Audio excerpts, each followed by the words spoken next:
আসসালামু আলাইকুম। Gym text Bangla চ্যানেলে আপনাদেরকে স্বাগতম। বন্ধুরা, আমি আজকে একটা নতুন টপিক নিয়ে কথা বলবো। আসলে আমরা যারা ভিডিও এডিটিং নিয়ে কাজ করি বা ফিল্মোরা ওয়াটারমার্কের স্ক্রিন রেকর্ডের বা যেকোনো ধরনের ফিল্মোরা রিলেটেড যারা কাজ করি, ফিল্মোরা 9 সফটওয়্যারটির ওয়াটারমার্ক রিমুভ করতে অনেকেরই যে প্রবলেম হয়। আ অনেক ধরনের কোড ব্যবহার করেও ওয়াটারমার্ক রিমুভ করা যায় না। আজকে আমি দেখাবো কোন ধরনের কোড ছাড়াই আমরা কিভাবে ওয়াটারমার্ক রিমুভ করতে পারি। বন্ধুরা, আজকে ভিডিওটি খুবই ইন্টারেস্টিং একটি ভিডিও। শেষ পর্যন্ত ভিডিওটি দেখবেন। অবশ্যই আপনিও ওয়াটারমার্ক রিমুভ করতে পারবেন ইনশাআল্লাহ। ভিডিওটি ওয়াটারমার্ক রিমুভ করার জন্য অবশ্যই আমরা যে ফিল্মোরার যে ফাইলটা আছে আপনাদের আমার যে ডেস্কটপের যে ফাইলটা আছে ফাইলটাতে যাইতে হবে।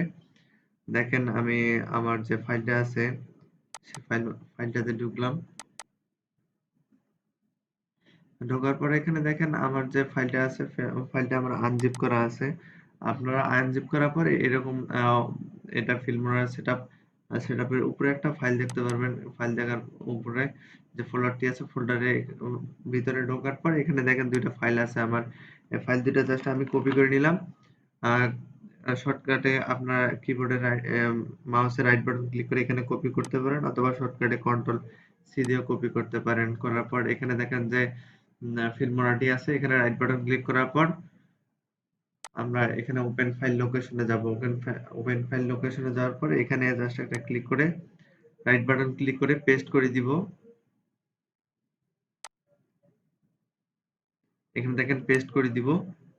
আর নয়তোবা কন্ট্রোল ভি দেখেন আমার এখানে যেহেতু দেখা আছে যার কারণে আমার রিপ্লেস আসছে, আমি স্কিপ দিয়েছিলাম। আপনারা জাস্ট পেস্ট করে দিবেন অথবা কন্ট্রোল ভি দিয়ে পেস্ট করে দিবেন। পেস্ট করে দিলে আপনার যে ফিল্মোরার যে ওয়াটারমার্কটি আছে সেটি রিমুভ হয়ে যাবে। এবং যদি তবু যদি কোনো প্রবলেম হয় অবশ্যই আমার কমেন্ট বক্সে জানাবেন। সমস্যাটি সলভ করার চেষ্টা করব ইনশাআল্লাহ। আজকে এই পর্যন্তই। ভালো থাকবেন, সুস্থ থাকবেন। আল্লাহ হাফেজ।